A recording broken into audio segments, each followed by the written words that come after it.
In this video, I'm going to show you the 7 steps on how to establish property value, land value specifically.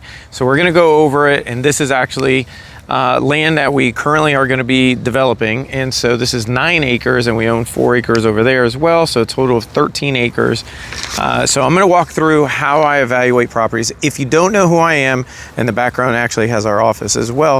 If you don't know who I am, my name is Franklin Cruz. I own a company called TrueInvestors.com and True Investors Development, obviously. And so with that, we purchase properties all the time. I purchase land.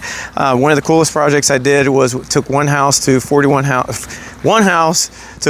houses on 9 acres, and then actually had everybody bid on that property and home builder wise. And then I went with KB Home, sold it to them for $1.25 million. And yes, I do own a school bus. It's pretty cool, good storage. They actually named the street after my family, so it's actually called Cruz Court. I thought it was pretty cool. So anyway, yes, let's get right into it. 7 ways to establish land value. So write this down because this is actually really crucial, and this took me a long time to actually get. So the very first thing that you want to do if you're looking at land is you've got to check if there's any kind of issues with the property. And before you even get into that, you want to see exactly what is possible. So for example, all this land here goes way back, which we're about to walk, and it's pretty large. But they were things that were coming up on the property that if I would have known better, I would have caught it quicker, and it still would have never stopped me from purchasing the property, but I would have understood it a little bit more. So for example, one great thing that I learned on this property, you want to see, is there utilities and is there road access? So first thing, is there utilities? Is there road access? That is one of the items. I actually wrote down a list. So you want to see what is the acreage of the property. That's the very first thing. So how big is the property? What's the square footage? Also, is there parcels? Meaning, how many parcel ID numbers are there located on the property? That's actually a really big deal, because I've had a property, for example, we bought 131 acres off of Polk Parkway, right? And you can look it up, 3131 Kville, right? So that has 3 separate parcel IDs.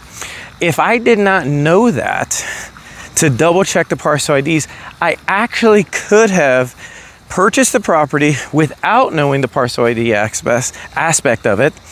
And I would have accidentally just purchased one parcel. So a parcel is parcel ID, or sometimes I think municipalities have it on they call it something different.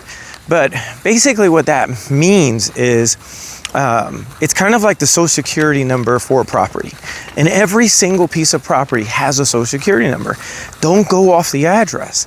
So for example, this one had over 9 different parcel ID numbers. If I didn't look that up when I was purchasing this property and specifically put it in the contract, I could have got screwed over. So that's a big one. Make sure that you're checking for parcel IDs, okay?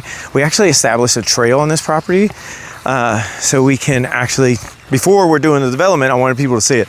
So you're gonna see little placards. We're not 100% finished, but you actually will see this, so watch this. Pretty cool. I think it's cool. We call it the pull-up tree because it looks like a pull-up bar. So I thought that'd be funny. So we're gonna go off of, so I wasn't kidding. Okay, next one that we're gonna go over.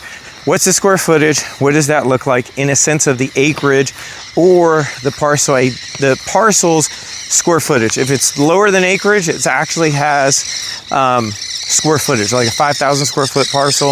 That's 50 by 100 is another sewer. So there were utilities on this property. A huge value add. All right, next thing. Road access, which we already went over. That's number 2.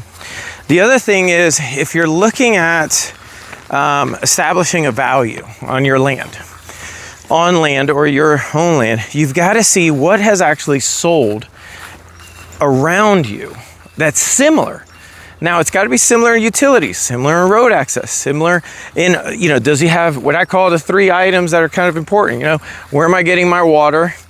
Where is the sewer, or is it septic? Basically, like, where are people going to drink? How are people going to poop? And then how are people going to get electricity? Because we live in a country, we like electricity. So these are pretty important items. So you got to figure that out. The other item as well, check the zoning.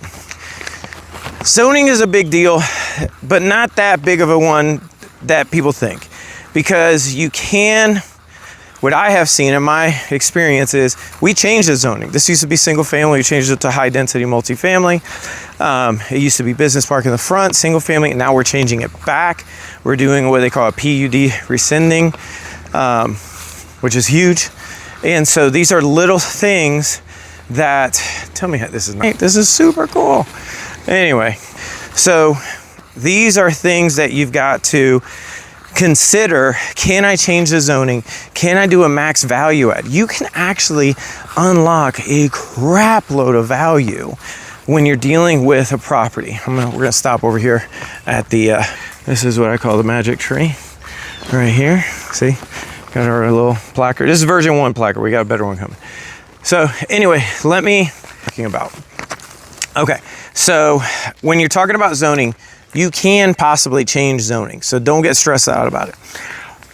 But you've got to have somebody on your team that knows how to do that.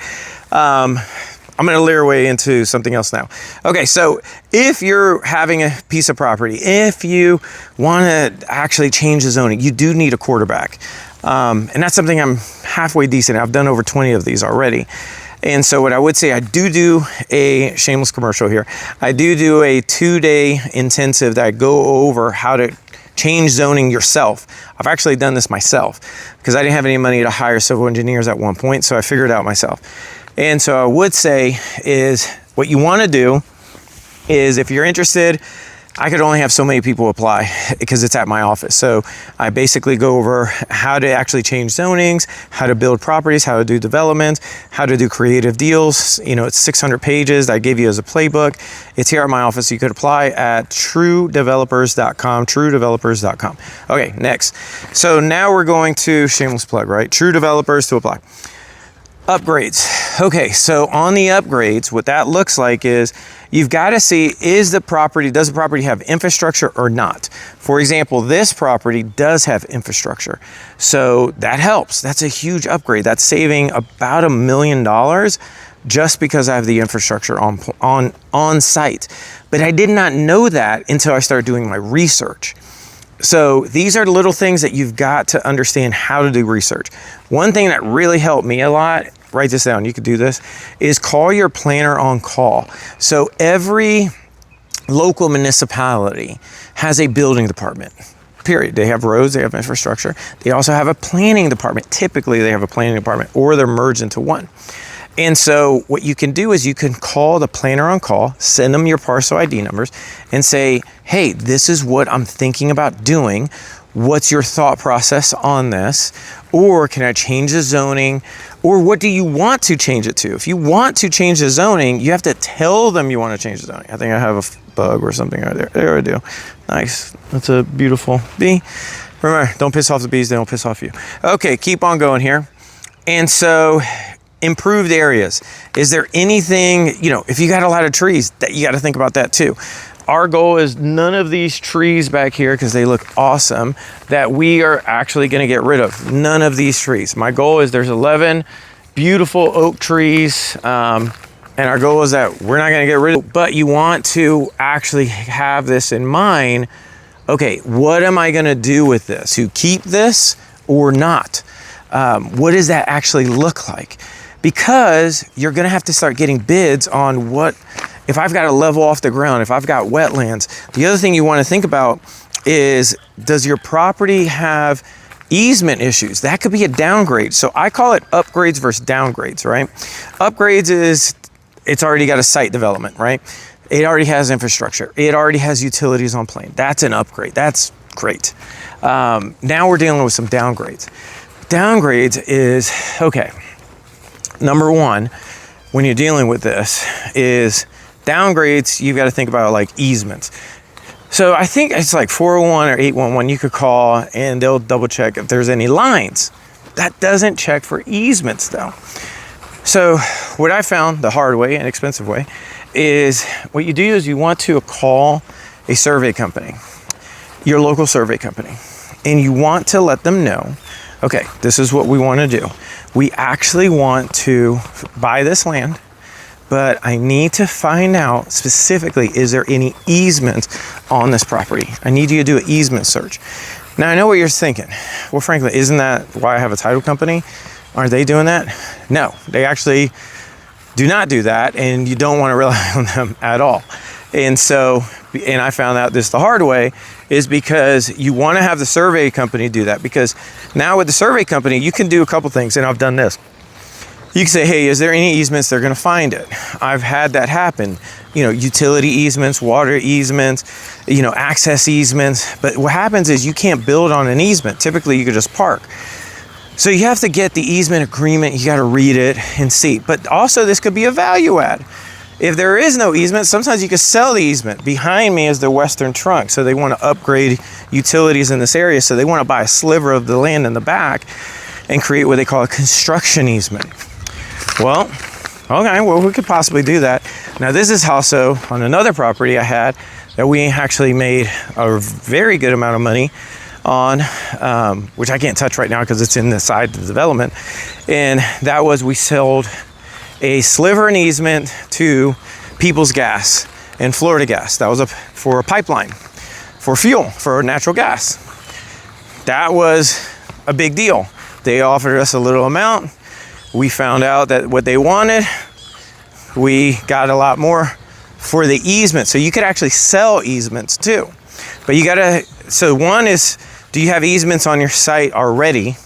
And then the other one is, sometimes you could sell easements. I've sold to, you know, Lamar Outdoor Agency, the biggest outdoor agency there is for billboards. And they bought a little piece of our land as an easement. So I could do a whole class on easements, but anyway, hopefully you understand what I'm getting at, is actually call the survey company and find out and double and triple check, hey, is there any kind of easements on the site? You may have to spend a couple $100, whatever. Just get it over with. It's only going to help you. What else? Let me double check my notes real quick. Hopefully this is actually amusing to you, where we're walking and traveling and you're not getting, you know, all shaky and stuff. Okay, so the other aspect, wetlands. I've had that become an issue as well. Sometimes you can fill a wetland, sometimes you can't. You actually need to do a study. It's called a wetland delineation study. And you need to find out how deep are those wetlands. Can you actually fill that wetland? What can you actually do? Oh yeah, we're going to the trees of truth. Actually, not kidding. That's what we call this area right here. It's really cool because it's got 3 trees in the middle. So as we walk on our trail that we created, so wetlands, raw lands, power lines, chemical spills, and burial grounds. I've dealt with all these, so I'm only sharing from experience. Wetlands you could possibly fill, but you got to figure out, do I have wetlands? Chemical spills, I've had that. That's called a brownfield site. And on those, you could learn a lot, because you could purchase it for almost nothing sometimes. But you've got to work with what I call the alphabet, which is like the EPA and all these other agencies. It's actually a huge hassle. So you got to just make sure, is it worth the squeeze and the juice? You know, is it really worth it or not? I don't know. That's up to you. I'm not you. For me, it was, because light industrial area, and we found a very interesting component to create cash flow, and that is called what I call micro land leasing. I'll go into that later on, but just, there's a lot of cool things you could do to it.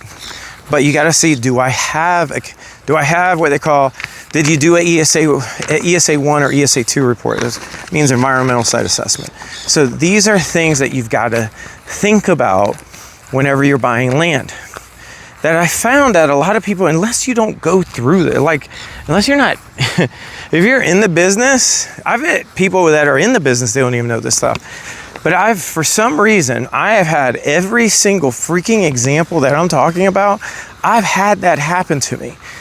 And now, I guess as I get older, and I've got 2 boys, right? I got a 23-year-old and 16-year-old. And what comes up for me is like, man, I've got all this knowledge in my head dealing with land. I need to get it out. And I just need to. So this is why I'm doing this now, is because nobody's promised tomorrow, and you know, let's put it out there. So, all right, another thing, power lines. If you got a power line, you're probably going to have an easement as well, and that means you cannot build underneath that power line. You could park, had that happen too. You could park, but you cannot build. So you've got to double and triple check, what kind of power lines do I have? What's going on with the power lines? Like, these are items that you really have to consider. I'm trying to think of anything else. Oh, the burial grounds. Burial grounds, and actually like animals as well. So like if you got gophers on ground, thank God we didn't have it on our site, but you have to do a gopher study. These are only if you want to develop in certain areas. Again, every piece of land is different. That's why I highly recommend, make sure you've got a professional. Make sure you got somebody on your team that you can consult with, or you're part of a group with somebody who actually knows what they're doing.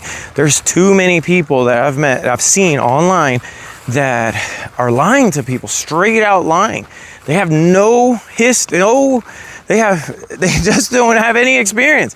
They have experience on a couple things, but they do not have a wide range of experience. And you need that in this game, because you can take your experience for one, like I did when I was doing the KB Homes property. But then right after that, I did a business park assemblage.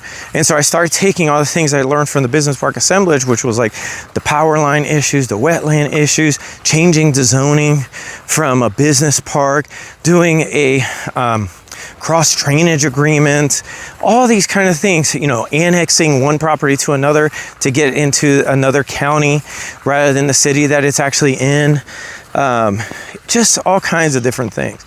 And so through this, I think what I've learned is you learn through time. So anyway, hopefully this helps. We just went over the 7 main core things on establishing land value and what does that look like. So I really hope that you got something out of this. If you did, great. Like it, share it, tell me what you got out of it. And then also, if you're thinking about like, man, I really want to learn more about this, I really want to dig into it. To me, I think land is fascinating, because I did not know until I got into this that you can change zonings, that you can actually add value from paper, from filling out sheets of paper, and add hundreds of thousands or $1 million worth of equity in a property by doing paperwork and like studies and stuff. Like, how cool is that? Number 2, magic fair. You know, so anyway, so I personally think it's one of those things that it's so interesting that people do not know that much about land, but we literally are on it every day of our life, period. Nonstop, we are on land all the time. And it's so fascinating what we can do with it when we have that knowledge base and understanding. So again, if you want to apply for my 2-day intensive that I have here at my office, just go to truedevelopers.com, apply, see if you're the right fit, and we'll take it from there. All right, I'll see you. Bye.